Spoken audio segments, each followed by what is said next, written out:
We got the body side engine harness in. See right there, here's the wires that I need to extend and put fuses into the battery. Everything else will go where it needs to go. That'll be easy. So now we're going to the Mark III harness, which to most people looks pretty intimidating with how much stuff is here. But you gotta remember, number one, it's a diesel, so there's not that much stuff. And number two, Mark III harnesses come with everything basically built in. On Mark III's, the only plugs that have anything to do with the engine are white. So down here at the fuse box, you see 1, 2, 3, 4. 4 total plugs that we're gonna need, and that's all we have to save. Everything else, blue is like dashboard stuff, yellow is all Mark III lighting, and then we have the fan harness and control module. All that is going. Everything for AC is going. By the end of this, we're gonna have something that looks pretty bare, but in order to get there, we have a ton of wiring to cut out of this. So as I go through, it's just gonna be on time lapse, but everything's gonna be stripped out of here. Everything is just getting taken off, and I'm gonna label what I can label. Yeah, we're just gonna have a nice wiring day. Well, it's about 90 degrees out here, so we're getting to it, right?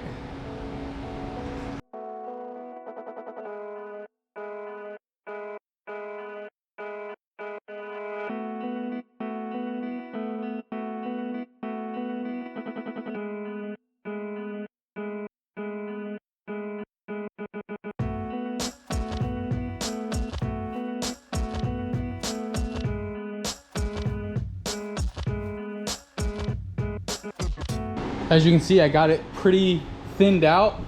Just know that when you are thinning this stuff out, there will be wires that you're gonna have to cut, mostly because like grounds, you can see how they're kind of connected here. And this is just one lump of grounds. This is one lump of grounds. I have to cut that one to get it out, because even though these are all separate entities, you know, accessories, lights, engine, it's all still intertwined, interconnected. Really easy to get deterred from all this stuff.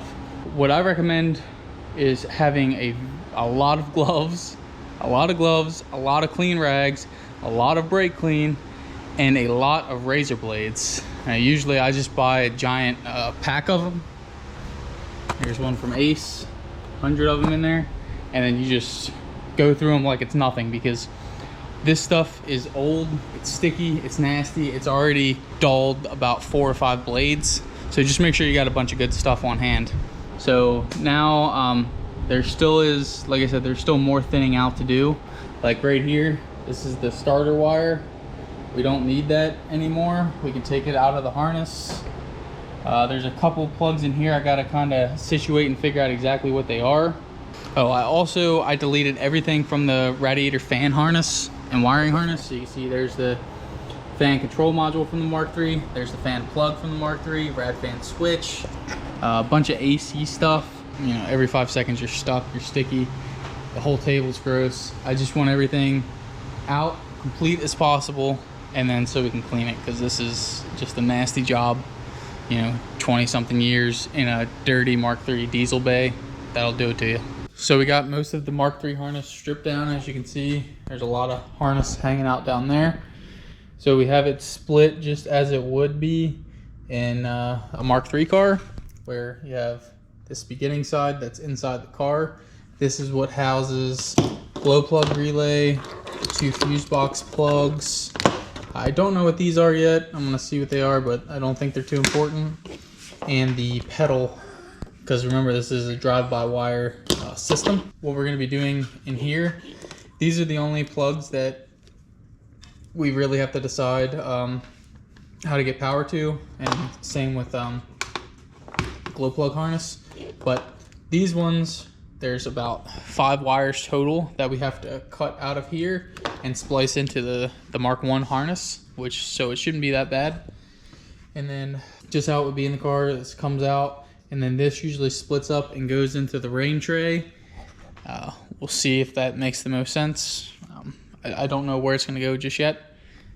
maybe even have everything in the car. I don't know just yet, but so this stuff comes up here.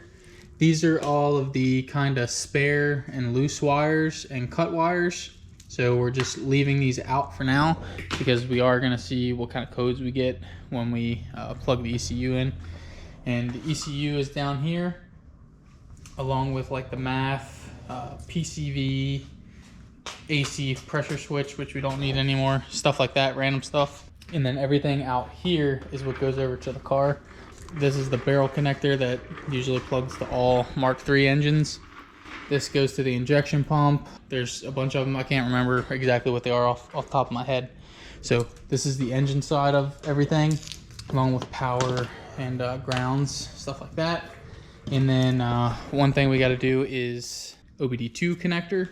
So I got this. You can get it pretty much out of any car, but you will have to, you either have to D-pin or repin stuff. The pins we need are pin 7 is a ground, pin 4, the green, that's going to be our K line. That's what goes to the ECU. And then red obviously is power. You can have it constant or 12 volts, doesn't really matter. The wire that you need for it, I have somewhere out here, right here, gray and white. From a Mark III, that is the K line. So that's the one that'll send the information to your OBD connector. So I will have to wire this in. I'm gonna leave it long because I don't know where I'm gonna place it. I'm gonna go into the junkyard and get one of the Mark IV holders, because a Mark IV, all theirs are separate from the car, and it like snaps into a holder, and there's 2 screws on the side of it where you can screw it anywhere. So I'll decide where I want to place it later, but for now it's just going to be loosely in the car. What I'm going to be doing is adding the K line to this green wire, and going to be extending it out, and then finding power from this harness as well if I can, and just bring everything out. And then once I'm done with that, then we'll go over and we'll grab the original Mark I harness and start tearing into that to harness the plugs. So this is the Mark I engine harness. The black plug is for engine stuff. This is what goes to the fuse box to fire everything up and to send power out where it needs to be sent to, like dash and whatnot. And then here's the Mark I glow plug relay, but we're not going to be reusing this. So I think the best thing to do is just cut this right here. And now we can just take this, splice it into these 2 plugs that we need. So then this will be the power that'll turn on the harness and the ECU. Earlier I went through the pickup book and the Mark III book and found which wires I need for switch 12 volts and stuff like that, which ones basically match up to which. There's only really like 5 wires we need out of here. We need the pin 1, which is the blue and black wire. This is going to be spread out to 2 different plugs, so lucky we got 2. That'll go to the ECU preheat and the fuel shutoff on the Mark III TDI. And then pin 2 is the glow plug light, or yeah, the glow plug light. So we're going to use that as our check engine light now. Coolant temp is going to be blue and yellow, or pin 2. The low oil pressure is going to be pin 8, or blue and black. So that is this one right here. Actually, there's only like 4 wires we need because we don't have a tack. If you had a tack, it would be in pin 6, but you can see in pin 6 we don't have a pin, so we don't have a tack. So oh well. But yeah, those are pretty much all we need.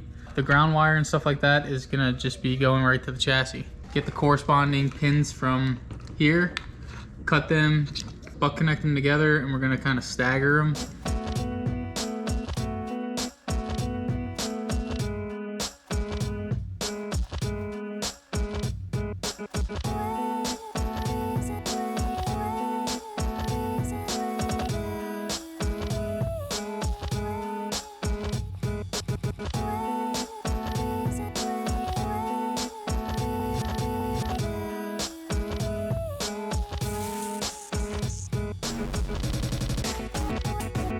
I got the wiring harness pretty much laid out. Again, these are all the kind of extra wires from like the Mark III box. If I need any of them, they're here. If I don't, I'll cut them later. But inside the car, we kind of have it laid out here, whereas this will be the part that goes into the car, this will be the part that goes out. And so you got the pedal here. And what I was doing before, I showed you guys I cut this harness off of the Mark I harness. You can cut every single wire except for one. I messed up, and this big red and black wire, that is actually the starter signal wire. So here it is right here. Comes all the way down, red and black. In the book, it does not show any wire for that pin on this connector. It's weird. It'll show you it going from directly from the ignition switch all the way down. So I thought that was kind of weird. So that's why I cut it. And then I was looking back through it and I was like, this is too big of a wire. And then I could not find it anywhere in the book. But anyway, that is pin 7. So pin 7 is not listed anywhere in the book. Just don't cut that. That's the starter wire from the OEM Mark I stuff. So I was going through all the wiring. Here you can see, here's the G1 plug. You can tell it's G1 because it has this post over to the left. Here's the G2 plug. You can tell because it has the plug or the pin right in the middle. Down here, you guys should be able to see. I'm going to try to make this as easy as possible. Now, as of right now, I don't know if this is going to work. So watch till the end of the video. Yeah, you can see I had everything written down. BK over here is all the Mark I diesel stuff. And over here, the Mark III, which is the G1s, G2s. That would have came out of these plugs.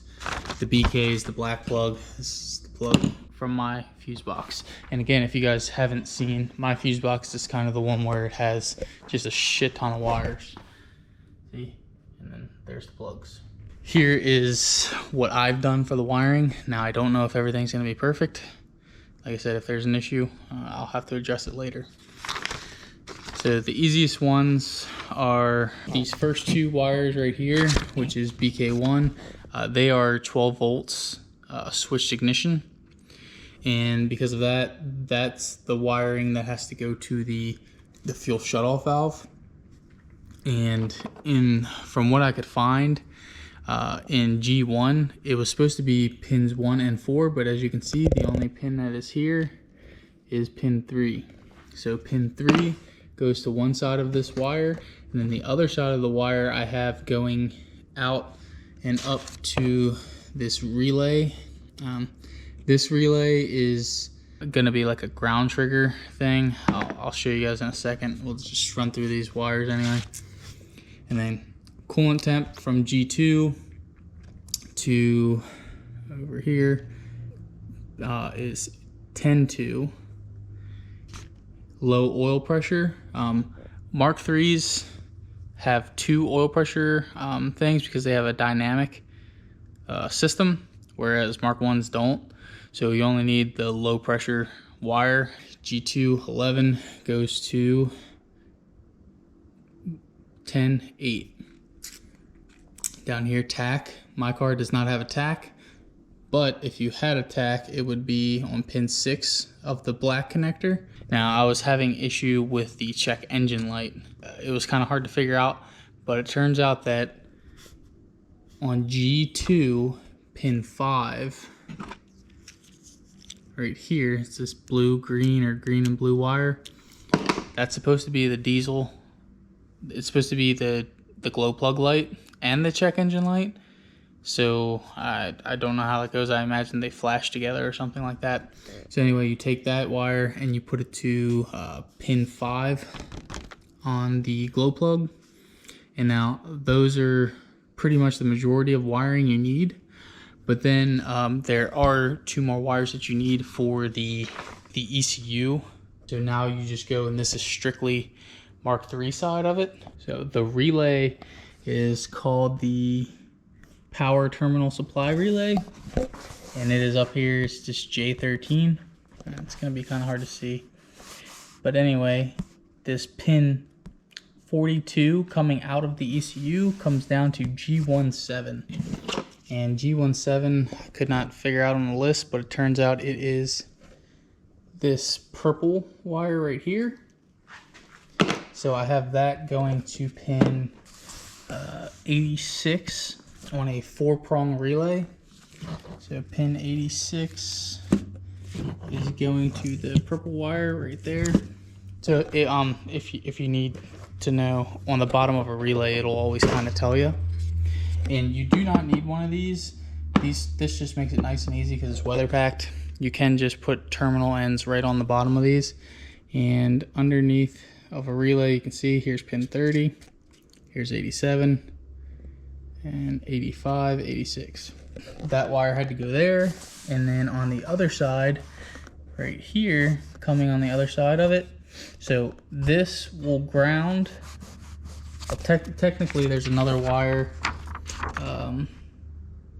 G14, I think it is, that turns on the ECU, and then once it turns on the ECU, it grounds this G17, and when this grounds, it then triggers this relay.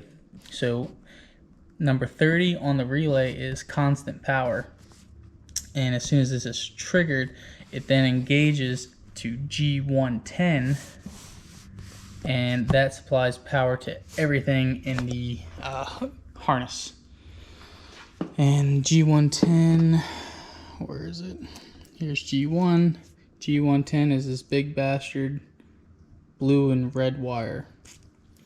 So that's how you get that.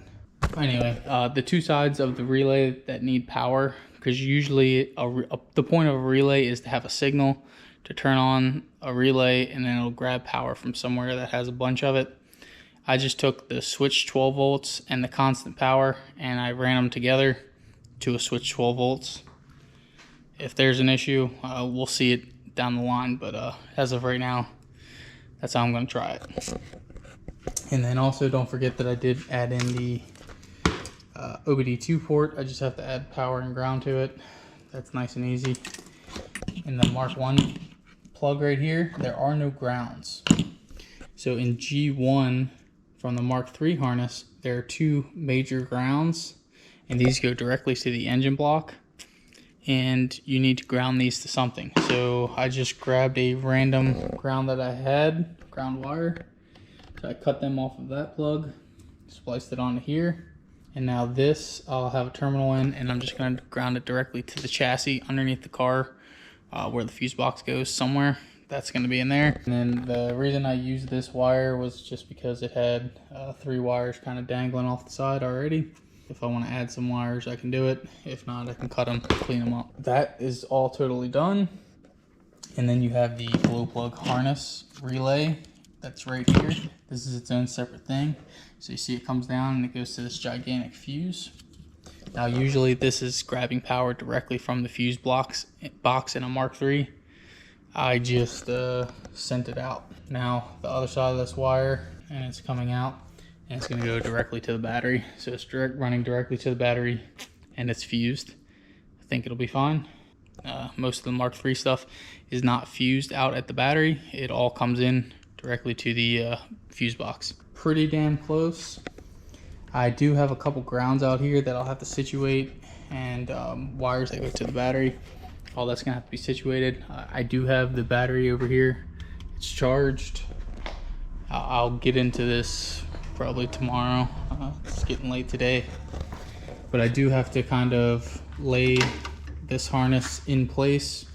I have to set the battery in place. I do have to do something with all these powers. These are the powers that go directly to the fuse box. Now, there's something really weird with these cars.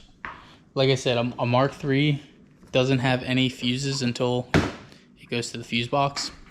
But what Mark 1s did, see this little white guy here? This comes directly off of the battery like that. Comes right off into here. If you look at a Mark 1 book, it says it's battery, and then it says fusible link. So you would kind of think that this is a fuse, but this is not the fuse. The wire is the fuse. It's really weird. If you look on the end of this wire right here where my finger is. I'm gonna try to get it, but it says fuse. So literally this wire is made to, if there's ever a short, too much amperage going through it, it melts. So this kind of wire stuff is hard to get. It's hard, it's some sort of calculation you got to do. I have no idea about it, and I can't really find stuff about it. So I've decided I'm not gonna use this anymore.